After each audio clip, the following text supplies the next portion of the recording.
Moin Moin, I'm David, and in this video I want to show and explain you a bit about the features of my CodeJam template, which I use during the competitions. So for those of you who don't know CodeJam or Google CodeJam, it's a competition that is annually prepared and organized by Google, and people all around the world take part in it because it's online. I also take part since I think 2016.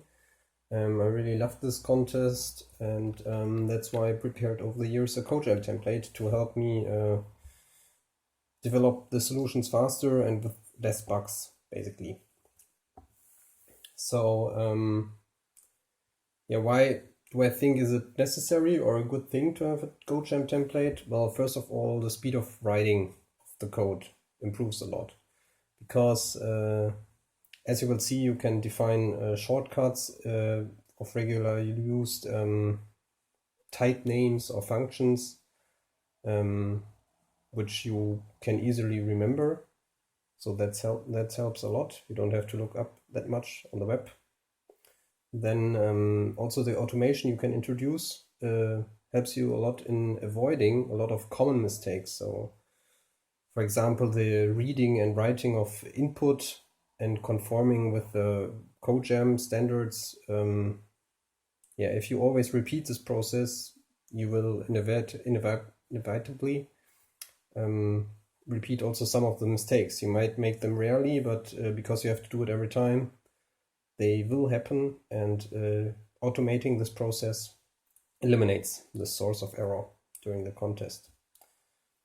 Then you can write, of course, common functions and routines which you might need for your code. So if you stumble upon a complicated problem, I used to write up the solution, and sometimes if I think there's something in it which I can reuse for future problems, then I will add it to my template and I can use it basically through a function call the next time. And the last tool is the debugging tools, which I also love a lot in my template. It just helps you to easily debug logic errors of your program, and at the same time it avoids of adding any runtime costs when you submit it to the CodeJam server. But you will see about this in a moment. So first I want to show you the structure of my repository. So of course my template is in a GitHub repository, and you can fork and clone this repository to use it, of course, for your contest participations. Overall, you see I have quite an extensive README written to help you get started if you want to use this template. It's actually probably longer than the code, but of course it's easier also to read than code and understand what the thoughts are behind it. But also this video is to help you get started so that you don't need to read all of the CodeJam template. Just use it as a reference. Then the main template is organized in the CodeJam folder, where are a few scripts that aggregate different parts, different files into the template, just to keep things a bit separately. And also there are some scripts that will be copied every time I start a new contestant round, and which help me execute in an automated manner my tests during the competition. Then there's an examples folder also with the README, which will automatically get updated as soon as I add a new solution or an example to this repository. And as you can see, I added over the years all the working solutions, especially for this year. Also already the qualification round and round 1A I have uploaded with working solutions in C++ and also in Python, as you can see. Yeah, just to get a feel of how valuable the template is. For example, I don't know if you know the problems, but with every main there, or with every solution file, there comes also a diff file, which is basically just the difference between the template and this implemented solution. If you look at this, then you can see that the implemented solution actually only needs a very few lines, all these with the plus in the front, and the rest is done by the template. So you can see how concise this whole thing can be if you use a template. Yes, also here for reference, pages going directly to the problem pages of CodeJam and also Kickstart. They're very similar contests actually, and they use basically the same problem interface and solution interface, so this template can be used interchangeably for both of these contests. And actually I also have here a few here. KS stands for Kickstart. Those are Kickstart rounds and problems. You can also have a look at. Yes, so now I want to show you how to get started using this template. So the first thing you can and should do is, of course, cloning this repository the usual way. Yeah, I won't go into detail how to do this. I expect you to know this. And the next thing, I'm over here in my terminal. I'm inside this repository now. I've cloned this, and the first thing you can do is execute a script, which I usually use to have an automatic check that I don't break any of the existing examples. But you can also use it to generate the problem folders for all the committed examples. I will stop this here because the folders are now generated. The point why I'm doing this is if you go into the examples folder, you only, let's go into year 2021 again and the qualification round problem A. And you can see I only have committed really the sample and result from the problem and the main CPP solution. What I didn't commit is all the extra tools I will always have during the contest, like the execute.bash. So if you execute this check results, it will produce a separate folder called test examples. And I will go again to the qualification round and problem A. You can see all the different files beside it, which I use depending on the use case, if it's interactive or not, and if I use a Python or not. But yeah, you can see how the folder would look like during the contest. And now here I can actually call execute.bash, and it would directly check the main CPP with the logs I have and show that there's no difference. So yeah, if you want to dive directly into it, this is a great thing to do. Just call hooks/check results, and you dive into these folders and play around with the example files.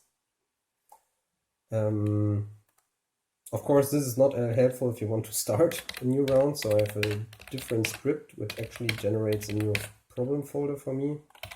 Oops, I went one far up. And this is in the CodeJam folder, the script. It's create folders. And for example, for the next round, the upcoming round 1B, I would put this probably already in the examples folder because I want to commit it after the competition is finished. And I would call it round 1B. And I expect again to have 3 problems, so I would just produce the problem folders A, B, and C, which I specify just on the command line. And this script will generate me this folder. So if I go now into examples, 2021, round 1B, I have now this folder with 3 problem folders, and I can go to problem A, and I will have an empty main.cpp. Just have a look. Nope. Yeah, you can see init is empty, read input calc function. And this is where you start writing your code. So those are the 2 options how to get running and get your code running. For example, now in these empty folders, I can call execute.bash, and because it detected there were no changes in either the main.cpp for C++ solutions or in the solution.py.m4 for the Python implementations, it realizes this and doesn't test anything because I haven't made any changes. But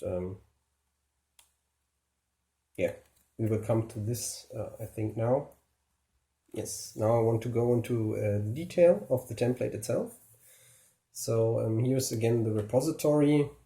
Now you see that's already here green because I added this new round 1b folder. And we can have a look at the complete main.cpp file. So I will focus on the C++ template for a few reasons. One is that in the higher rounds, runtime gets more and more important, and also, yeah, the general efficiency needs to be very close to what you can actually do. Whereas in the lower rounds, you have like either you have your n squared algorithm or a log n algorithm, and then n squared is much too large and log n is way down below the runtime limits of the problem.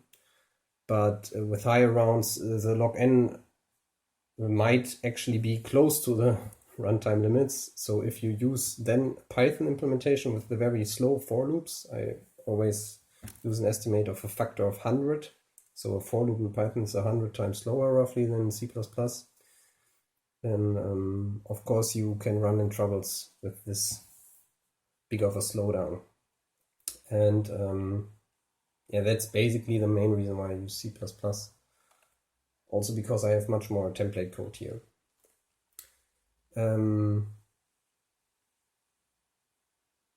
Yes, so maybe I should show you at first that in this, not in CodeGem.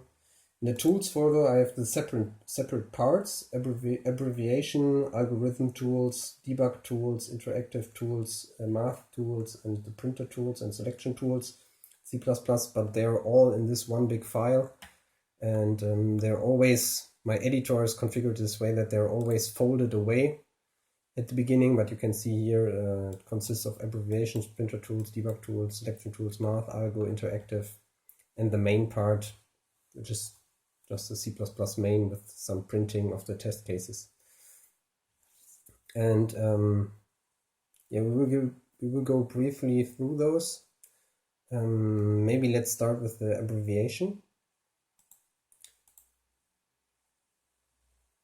So again, I have your subregions. I really encourage you to, if your editor can handle this, define this region and also this end region as region markers for code folding, so that when you open the files, it will look like this, and you can directly type. In rare cases, you can look stuff up here, where you can unfold the regions or just search for things in your file.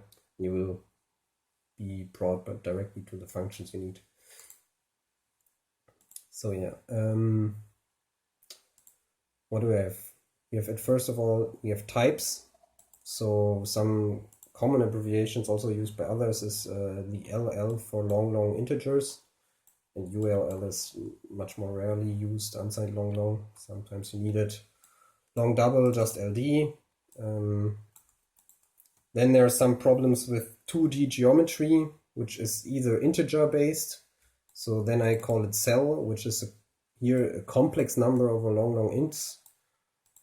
I just like the complex type here. I could also use pairs and write my own addition and subtraction functions, but the complex already provides this, and sometimes it's also helpful to have the complex multiplication for some problems because it has some geometric effects, and this is nice. And here's the point for the continuous case. A string and string stream is also sometimes very helpful if you need to build some custom output.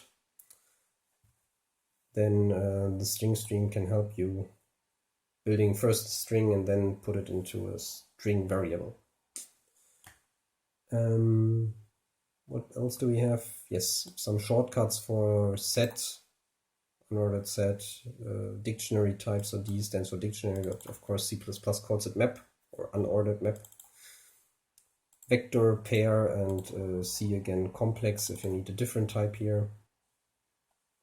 So these are some shortcuts, just help you typing. Of course, good editors will autocomplete a lot of these things just by typing 1 or 2 letters also. So you can basically get the same speed. But I think this is sometimes also helpful if you start writing the code with long, then you realize that you actually need maybe unsigned long. Then you can, instead of changing all the occurrences of LL, you can just also, for this inside the competition, of course, just add the unsigned here, and you will be good to go, because you basically globally change type everywhere for your whole file. Yes. What else do we have? We have members and functions, so shortcuts for make pair, make tuple, first and second for pairs again. And here comes my first flag, so I can turn this off, because X is also very often variable name inside my program, and that's why it's by default turned off. But if I use complex numbers, I might want to use a notation cell.x and cell.y instead of cell.real. I find this a bit cumbersome. And if I want to turn this on, it's quite easily. Here in the top I have a few flags which I can turn on and off just by commenting it out or in. And with commenting this in, I basically now have the XY notation. By default I keep it off, because I often use also X. When I don't think about complex numbers, I often use X for something different, and then this macro breaks, of course. Back front, yes, for vectors and decks. And pushback, also very often used. Push front, rarely. Pop back, pop front. Size, also very often used shortcut by me. Clear, the same. Yeah, you can read through those, but I think there are some helpful things here. Don't know. Iterators, yeah, maybe this one also, just to show you that begin and end, I have shortcuts for those, and these are actually also quite helpful. Single select and multi-select.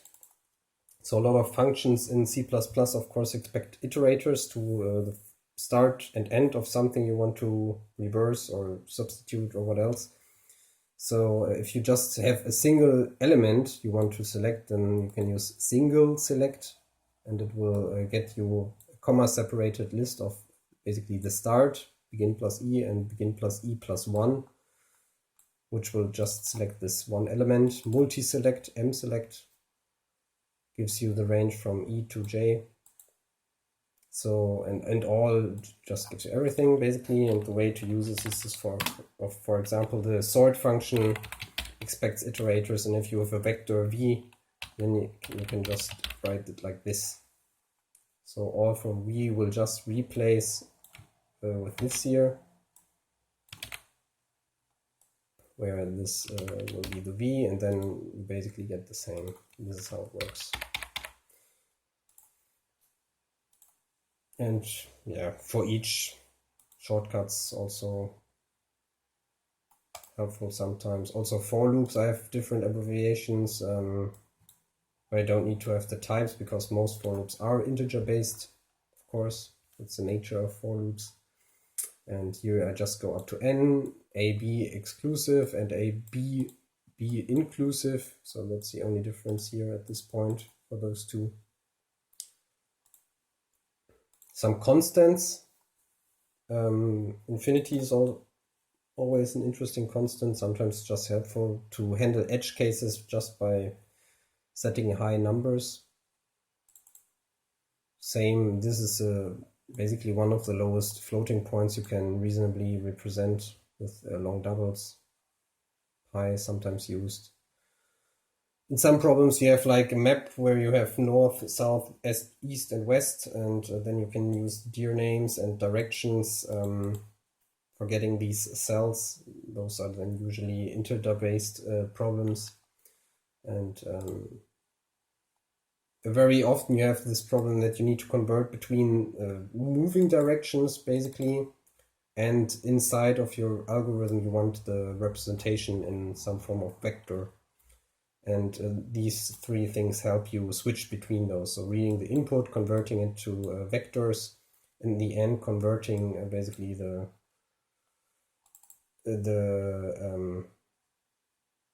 vectors back to directions.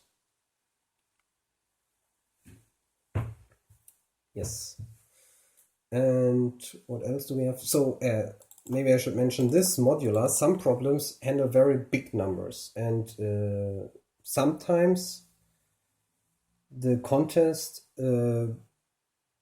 is fine with big integers, and then you just really have to deal with big integers. In this case, I often use a Python template instead, because the support for big integers, and I'm talking here about numbers that are larger than 2 to the 64, yes, so larger than a large int, long int. But sometimes the contest specification also tells you to not use big integers, but also do all the computations basically modular a number. Most often this is this exact number, that's why this is as default, but of course if the problem has specified a different number, you have to plug it in here. And then there are some functions we will see later in the template, which makes use of this constant and helps you like with addition and multiplication, where every step of the way the modular is applied so that you don't have any overflows.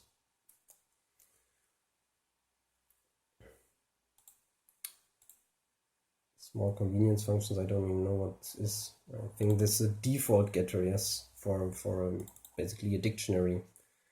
If the key is not in the dictionary, then it returns the default value, which you specify here. Sometimes this is helpful. I know this from Python, where it exists as a default in the language. C++ doesn't have this. That's why this function is defined here.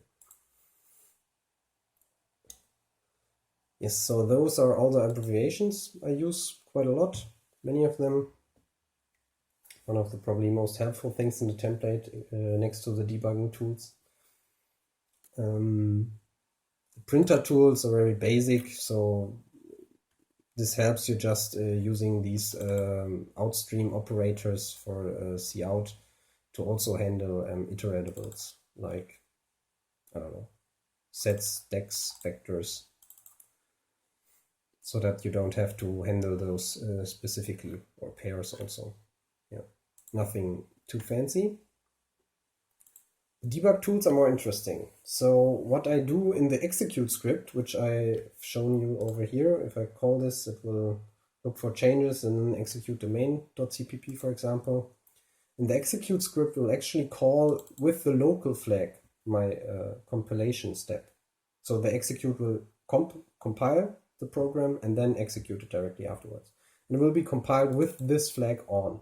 And of course, the Google CodeGem service won't compile it with this flag, because this is some arbitrary flag I use. And this actually will make sure that all this code will get executed only on my local machine, but on the remote Google CodeGem service, it won't get executed. I also have I can also execute with test. Then it will do this without the local compiling. In the first case, it actually will do both. That's why you see this print 2 times. So I make always sure that the version I upload also works. And this has some neat features I can use. Of course, this timing gives me some time stats for programs.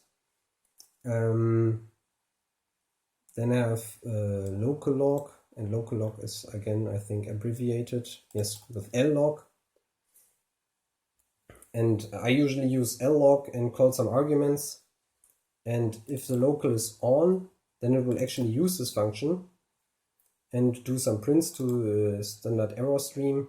But if local is off, then this will be replaced with nothing, basically. This means it basically turns off all the logging for the remote server. This is quite nice for the following reason. I can do now something like this. First, I usually write some description, sort of x, and then I can do sort all of x, like this. And what this will do is, now on my local system it will sort all the values and print them. And sorting is of course not cheap, depending on the number of values you have. and depending on how often this is called inside a for loop, for example. So if I upload this for my small test cases locally, this might be totally fine, just to check if the problem, the solution is doing what it's supposed to do. But of course, you don't want to have this on the CodeJam server, because for the big problems, it could easily create runtime problems. And instead of forgetting a few of these statements inside your code to comment out before you upload this, this mechanism allows you just to leave them inside the code, basically, and upload it to the CodeJam server, and it will work right out of the box, just basically removing this. So that's, I think, one of the very powerful features I've implemented in this template. Same with the asserts. So there's an L assert for local assert replacement happening, which is not happening on the CodeJam service. So I make sure that I get assertions if I want them, but if I upload the program, I don't get anything useful as feedback if the assertion error will come up. And sometimes actually this happened to me, that just the assertion actually had the bug. Because I uploaded this before I implemented this local assert, then it failed, of course, on the CodeJam servers because of this assertion. But if I wouldn't have it commented in, then the solution would have actually worked, because the only error I did was in writing this assertion. And this will basically make sure that you never have assertions in the uploaded version, if you always refer to lassert and not assert. So I think these debug tools you should make heavy use of. Also notice, where is it? Can't find it. There should be an LG variant. Small convenience function up here. So there's a shortcut for log, because I often do this, some variable, and then just some variable again, where I print the values. And LG basically does this as a shortcut, where I can just use this. And the macro will here actually use the name and then the value, and just call log again. Yes. So those were the debug tools. Selection tools are not too interesting. Actually, I won't use this anymore in the future, I think, because at the time I wrote this, I wanted to solve the problem of iterating over selecting k out of n objects. But I found out that there's a much easier way. I will just show it to you here. You can define a string, basically a sorted string with a few zeros and a few ones. Sorry, this was Python. You need to code it as this, of course. And then you can call next permutation. So this standard library function, and start, and it will result in being, I think, I'm actually not sure, but I think it will produce this as next step, and you can repeatedly call this inside a while loop, for example, while loop, and it will stop only if you have this basically largest string. And it will already make sure that you don't repeat any of the strings.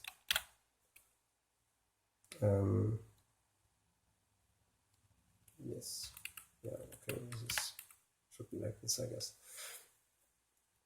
And this, of course, gets you, if you now take this as index I to up to n, and the ones are the k selections, basically, this will generate you all these possible selections. So I don't think we need this selection iterator anymore, but I keep it in sometimes. Maybe I think this is easier, and then I will use it again.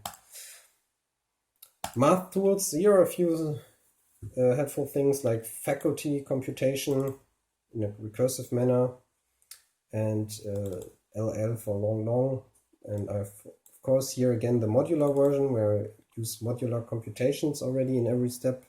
So a lot of the problems where you use modular, where you get these big numbers, it's because there are a lot of faculties, like a faculty of 1000. This is like a super big number, and having this here, so it's often combinatorics, that's what I'm trying to say. And again, the choose function, which basically computes the number of ways to select k elements out of n, I have also a modular version of this, which also produces big numbers because it's based on faculty, basically. What else do we have? Also faculty for floats. Sometimes you need this, long doubles in this case. Also choose LD, power function, long, and modular. Logarithm 2 to the base 2, also sometimes helpful, and in this case it will always round down. What else? Vector op, I can give it two vectors and a function to apply to element-wise, and then I can use max, min, or m plus for multiplication. The m stands here again for modular operations, so you can see you always take the module. Euclidean algorithm also helpful a lot of times. It's actually here used in the greatest common divisor computation. If you don't know about all of this stuff, then you should probably look it up, because for a lot of problems, especially in the higher rounds, 1 and 2 and 3, these are fairly common actually. I would say that probably every year something with the greatest common divisor computation comes up twice at least. So this is very helpful. Chinese remainder theorem is more specialized. This doesn't appear every year, but of course, this is one of the things I would say is helpful to have for like every 3 years. You might need it. Maybe a bit more often actually. I'm not sure. Then again, with the Euclidean algorithm, you can actually divide integer types using based on a modular system. And of course, here it's important that the module is prime, which it often is for a Google contest. So the number 1 with a few zeros and 7, which I showed you up above in the code, is actually a prime number. What else? Yeah, ceil function, floor function, here again implemented in a sign safe manner, because if you just take the integer division, depending on the sign of those numbers, it won't actually guarantee you to be floor. So if this number is actually negative, it will be the ceil function, probably. So there's a few edge case handlings here happening. Some fraction computation where I use the cell structure basically to integers to represent a fraction, and then I can reduce it, meaning basically to divide by the greatest common divisor. Or I can add the fraction, subtraction, multiply. But usually if I have to deal with fractions, it's also more helpful to use Python actually in this case, because it has a fractions package which handles also all these cases. But for speed reasons, sometimes you need to do it in C++, and then it's helpful to have these here. But we have also, I thought there would be also square root. No, I don't have square root. What else? Algorithm tools, arcsort, yes, of course, very helpful. Here's some wrapper code for binary. What do you call it? Binary search. Basically, lower bound function and upper bound function replicates the behavior of lower bound and upper bound in STD, with the neat thing of it actually taking functions, which is, as far as I'm aware, I actually have a Stack Overflow question to this, and there was no satisfying answer. Basically, upper bound and lower bound from the STD relies on having you a vector allocated with all that is iteratable and with all the values you want to check. But the neat thing about upper bound and lower or the binary search is that it's actually logarithmic. So you could perform this on a vector with 10 to 100 elements, but because it's logarithmic, it's actually only 300 iterations to converge to a value. So it's infeasible for lower bound or upper bound in STD to actually have a vector of this size allocated, 10 to 100, it's abnormally large, but it's feasible to run a binary search on this. And that's why I've implemented this function-based binary search. Yeah, balanced range tree was used in one problem of round 3, so this is very fancy. There's also range min max tree. Maximal bipartite matching is sometimes helpful, actually. Yeah, the range min max tree is very specialized. Strongly connected components also very specialized, and that's it. So I think the two most helpful things here are probably binary search and the arc sort. Yes.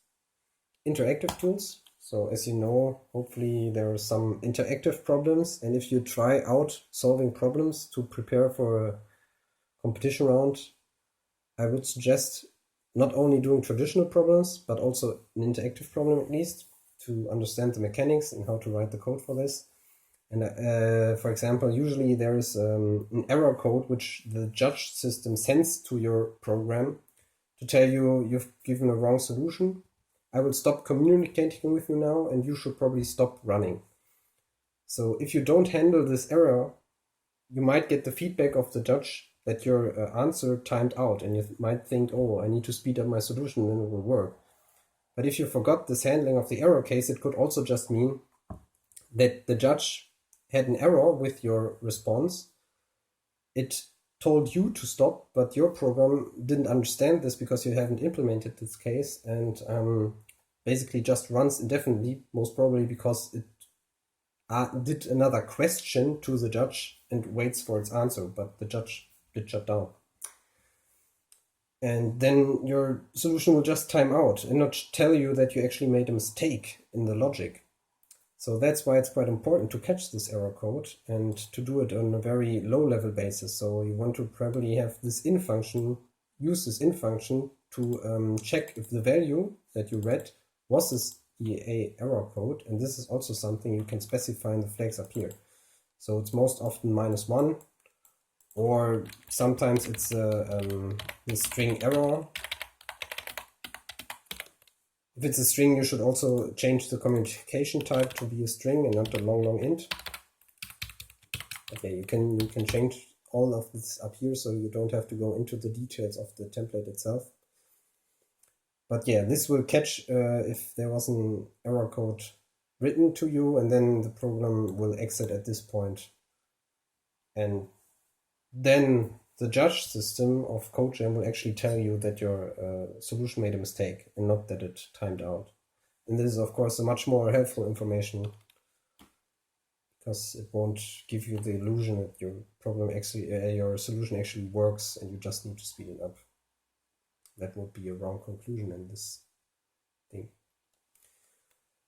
Also, out you can use as a function, because then if you test the program, you can actually see the reading value sending output, basically the ping pong game between your program and the judge to just understand your code and debug it.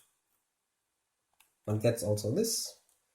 Given a short look in the main function, but it's not very interesting. There's a lot of printing just going on, this for loop over the test cases and calling the read input and calc function. You can see they're called directly after each other. So what you're doing during the contest, you just implement these two functions. For example, reading a value n, I usually define it globally, and then you do some computation like and it also says here in the comment, what I do is actually write the result into this result variable with this type, which again is specified by the switch up in the top. So maybe the problem is just computing the squared number. And yeah, then you can see it doesn't expect a return value, but instead the result variable, which is globally defined up above, will be printed. There's also here a mechanism default val mode. So sometimes if your result is basically empty, you want to return a special string or a special number. For example, impossible is very often used by the CodeGen competition. And again, you can see this up here. So if you turn the default value mode on, you will just uncomment this line, then the trigger is, for example, if result is a vector of integers, then you could say, okay, we want to have the default value impossible printed if the vector is empty. So here's basically the condition for this default value used, and here's the definition of the default value, most often impossible. Yeah. So those are these three flags. Now let's check that we understand interactive mode. Yes, we can turn this on. It's also changing a bit the behavior of the main function, of course, and because we don't have these test cases anymore, so we don't need this for loop. We'll basically just turn off. And then for the interactive mode, this -1 is quite important. Or the error code. You should plug it in from the problem statement. Communication log.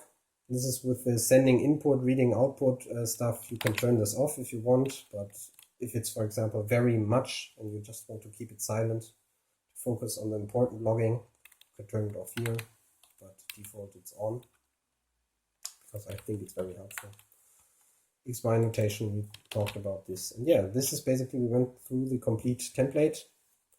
You can see it starts here at 1,000 lines, so it's quite a lot. And now that we've actually made changes, we can actually call the execute function and it will run the C++ solution, tells us this. But the sample file is empty, so there's just no test cases to process. That's why it's not, yeah, it's not even computing this because we don't even have value n here at this point. So what you would do is in this case actually open the sample file, say we have 3 test cases and n is 2. And then you would say, okay, the result is case 1. I don't know how it's actually written like this. And the square of 2 is 4. And this should, yeah, print some stuff. I said it's 3 test cases, but I only provided 1 number. So here it actually says, okay, you have to run test case 2 and 3, and it didn't read any input, but it produced the output. So what you can also see is with the execute, it only shows the differences, where the result differed from the output from the program. So that's why case 1 is not shown, because case 1 was correct, but case 2 and 3 are not specified in result file here.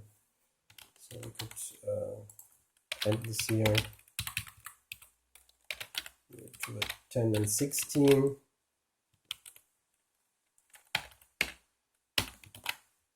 And now we would see that 10 is of course wrong, should be 9. So 9 is the output of our program, 10 is the result file, which is in this case wrong. Usually your solution is wrong, of course, but the other 2 fit, and that's why they're not shown. Yes, otherwise you would see here logging output, which you do. So this would be, like I told you, using LG, for example, you could print the value n in this case. And you see what it's reading as input. So in this case it's 2, 3, and 4. Yes.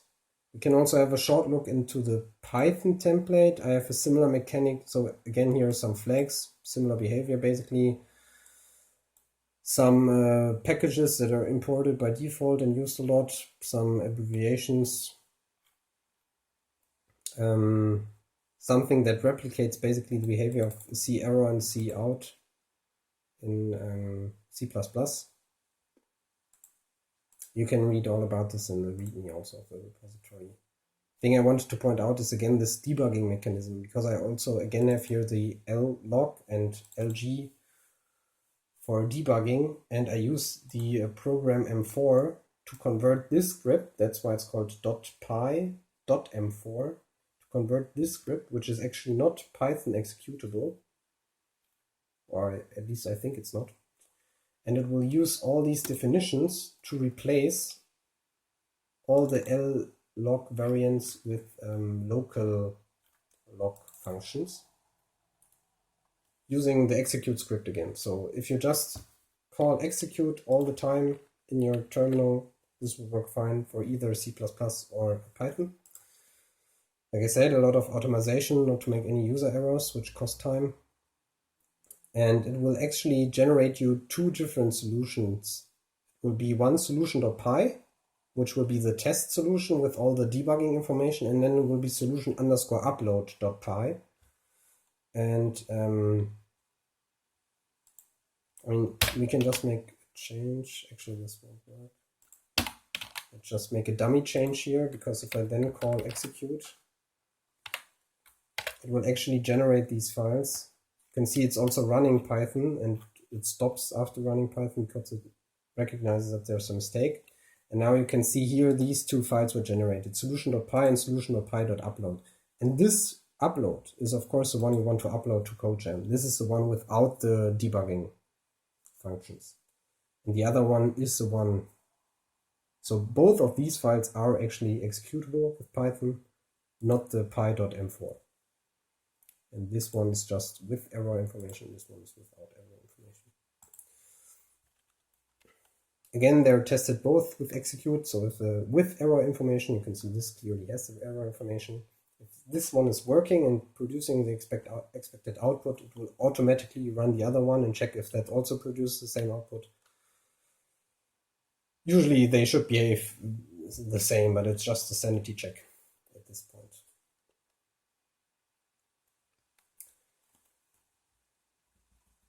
So yeah, that's all I have to say about my template. If you want to work with this template for the upcoming round 1B or any other Google CodeJam or Kickstart round, feel free to clone it and tinker with it.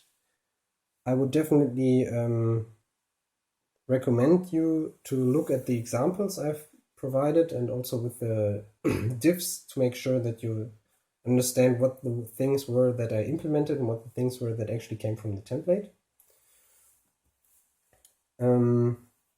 Yes, the link to the GitHub repository will be in the description of this video. Again, if you have any questions or comments regarding the code specifically, I would recommend using the issue system of GitHub, so that those issues you can report directly on GitHub, and I will look over there and answer those questions and remarks over there. Otherwise, if you think also that you have a nice addition for this template and you want to share it with others, you can do this via my repository. Basically, of course, you have to then do a pull request, and I will review it and most likely add it to the template. I like it. Yes, I hope you've enjoyed the video. Please leave any comments or suggestions and feedback down in the comments of the video. Subscribe to the channel and ring the notification bell if you want to. If you don't want to miss any of my future videos doing screencasts of the Google competitions. I've already uploaded a few videos. You'll see in the end card videos, and you can look at the competitions. I will talk in German there. And yeah, that's it. Thank you for watching, and till next time.